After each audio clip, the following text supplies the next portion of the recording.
Hello guys. मैं उम्मीद कर रहा हूँ कि आप सब अच्छे होंगे।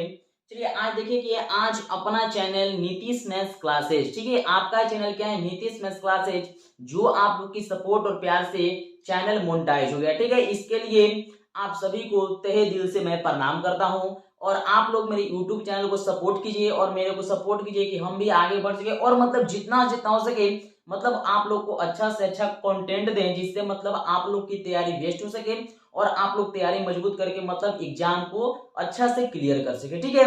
इसके लिए देखिए मेरा चैनल का नाम है देहाती मैथ, ठीक है। देहाती मैथ से मतलब देहाती कुछ करेगा टाइटल, ठीक है। उसमें कहा गया है कि देहाती विधि से मैथ, ठीक है, देहाती विधि से मैथ को सीखिए।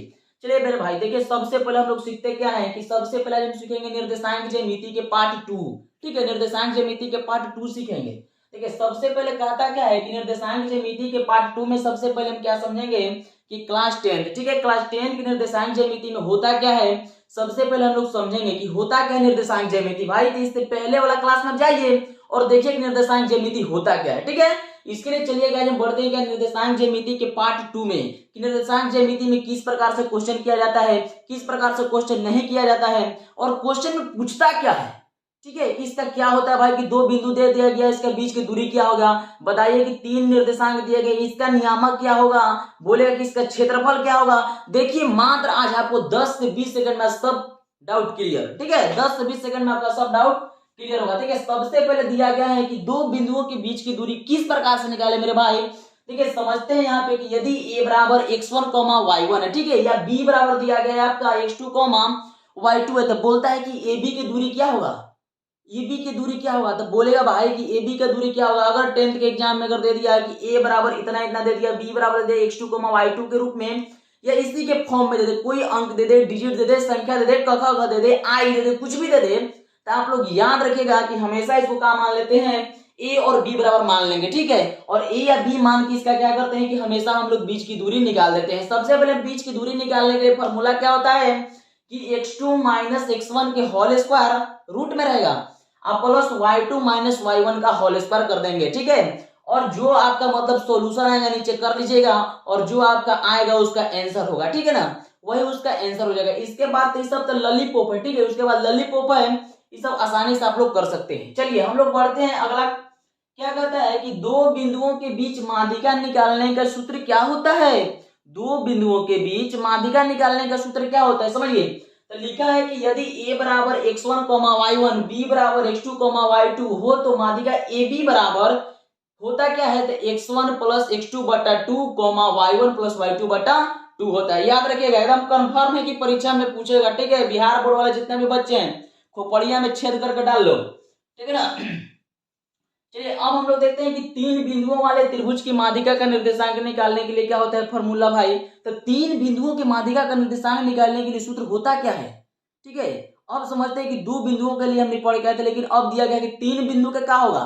तो तीन बिंदु के माध्यिका निकालने के लिए यदि a बराबर x1 y1 है, b बराबर x2 y2 है और c बराबर x3 y3 आपका मेरे भाई, तो आप लोग याद रखिएगा कि माध्यिका निकालने का सूत्र क्या होगा, x1 plus x2 plus x3 बट्टा 3 y1 plus y2 plus y3 बट्टा 3, ठीक है। यही आपका जो है फॉर्मूला है।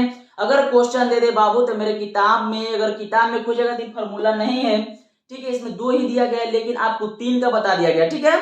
इसमें कोई डाउट की बात नहीं है, अगर दे दे परीक्षा में तो एकदम छेद छेद कर देना है कॉपी में, समझे ना। हाँ अब देखिए चौथा क्वेश्चन क्या कहता है, चौथा क्वेश्चन भी और फॉर्मूला भी, इस पे क्वेश्चन भी बहुत सारे क्लियर हो जाएंगे और अगर आपको फॉर्मूला याद है बाबू तो मैथ बनाने में आसान होगा, लेकिन अगर मैथ याद है फॉर्मूला याद नहीं है तो मैथ कहीं बनेगा नहीं। देखिए तो बिहार बोर्ड की सब लेकर का खासियत होता है, एकदम खूब मैथ का पिचता है, ठीक है ना।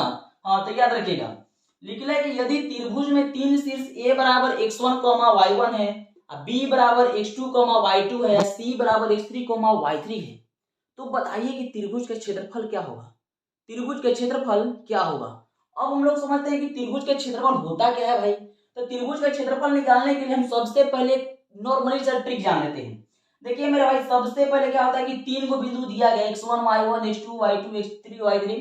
देखिए सब के x वाला के सब के लिखेंगे एकदम सटा सटा के, ठीक ना, x वाला के सब के सटा सटा के और y वाला के सब के हटा हटा के। अगर वो से नहीं याद होता है तो एकदम देहाती में जो बाबू तो देहाती में अगर आएंगे तो यहाँ क्या होगा कि 23 31 12, 23 31 12 सब 23 31 12 केकरा साथे जाएगा, y के साथे जाएगा, एक से सबके साथे साथे भगाएगा, ठीक है ना, ये सब जाएगा एक पीछे से भगाएगा। देखिए सबसे पहले होता क्या है कि 1/2 कोष्ट हम लोग डाल दिए 101 इंटू, देखिए 23 के फॉर्मूला पा रहा है तो y2 माइनस y3, अब देखिए प्लस x2 तो सट रहा है लेकिन ये सब हट रहा है, तब देखिए कि y3 माइनस y1, देखिए इस सटा तो ये हटा, फिर कहता है कि सट रहा है बाबू तो x3 का मतलब क्या होता है तो y1 माइनस y2, तो याद रखिएगा 23 31 12 मेरे भाई, ठीक है। और 23 31 12 याद रखिए, और त्रिभुज के क्षेत्रफल निकालने के लिए निर्देशांक ज्यामिति के माध्यम से आप लोग कंफर्म रखिए, ठीक है। इसके लिए धन्यवाद, मिलते हैं फिर अगले वीडियो में।